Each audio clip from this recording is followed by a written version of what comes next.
When I was in the seminary in Toronto, my first year of theology studies, my professor said, and he said it to every class, he said, "For this year, your first year, there are no stupid questions." So I thought, great. Any question I have isn't going to be a stupid one. That's nice. And so a few weeks later, we were dealing with the topic of the sacraments. And so he asked us, he said, "Now let me ask you," we were all, of course, in our 20s and older by now. He said, "What is a sacrament?" And I thought to myself, that's a very basic and stupid question. And then I thought of my answer, and it didn't match his. And I thought, okay, I got a lot to learn. One of the things that we are taught, and anybody who reads anything about our church and basic theology, is that the sacraments, the 7 sacraments, they are outward signs of an inner reality. They are outward expressions of what is happening in our heart and soul, of the saving work of Christ in all of us. And the elements of the sacrament, so the water of baptism, the bread and wine of Eucharist, the oil of anointing and the laying on of hands that are part of anointing and ordination, the oil of chrism that has that fragrant smell that is used at confirmation, the words that a man and woman speak to one another when they get married, or the words that a priest speaks in the sacrament of reconciliation, all of those elements are ways in which we can experience the saving work of Christ. They are, in a sense, sensual. They are of the senses. We can taste. We can touch and feel the water. We can smell the oil. We can hear the words. We are engaged in all 5 senses so that the sacraments lead us to start thinking about what God is doing in our life, in our heart and in our soul. As most of you know, this fall we are celebrating 2 significant anniversaries in our parish. On the 14th of November, Saturday night, we will have a big celebration, a Mass and a celebration in the hall that marks the 90th anniversary of St. Mary's Parish in existence and the 75th anniversary of the Redemptorists joining you here in this parish. And for those 90 years and those 75 years for us Redemptorists, we have gathered together to celebrate all of the sacraments. And so, as part of the lead up to that anniversary celebration, starting next week, when you come, you will see displays in the sanctuary over the next number of weeks, each week highlighting a different sacrament. And we'll reflect together about how we have lived these 90 years, the sacramental life of our faith community. One of the other things that you learn in the sacraments when you do any kind of reading is that all of the sacraments are forever. They are permanent in the sense that if they are the saving work of God in our life, that doesn't end. It doesn't expire.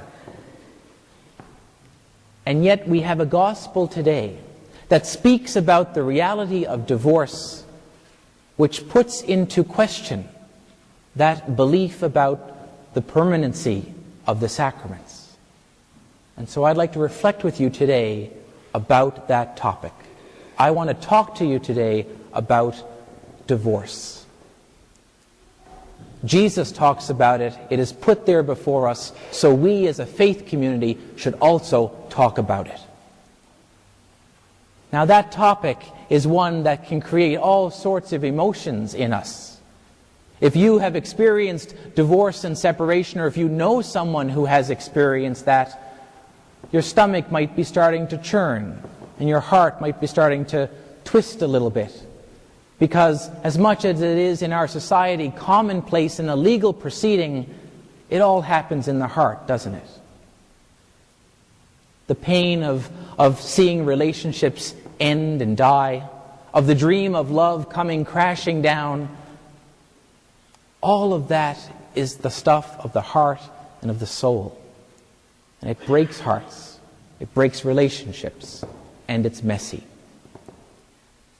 And we hear Jesus today speak very clearly and forcefully about it. And he sounds to our ears kind of harsh and judgmental. So what is the good news of the gospel today? What is the good news of the readings about divorce, which was as much a reality in Jesus' day as it is our own? And there is good news. But we may not have heard it at the beginning, so we have to kind of go a little deeper now and plumb the depths of the reading to uncover that good news. So stay with me. We need to first understand the context in which Jesus lived and what was going on, because it's very different from our own. Context is important. It helps us understand. And hopefully you will understand a little bit better why Jesus said what he said. This was the reality of divorce in Jesus' day. A man could write a certificate of divorce. He could begin divorce proceedings against his wife. But a wife couldn't against her husband. Men had all the power.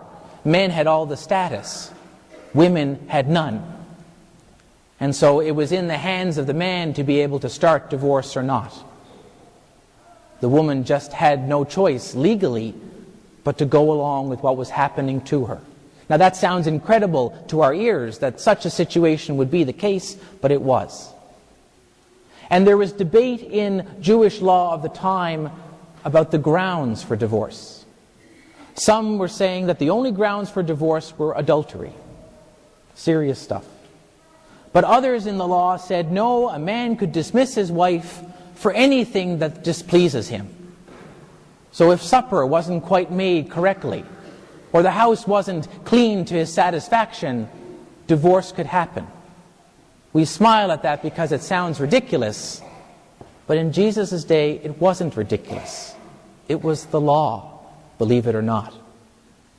And so Jesus quotes Genesis, and he says to that society that was so casual about marriage and divorce that you could dismiss it at the drop of a hat, he says, marriage is a holy thing.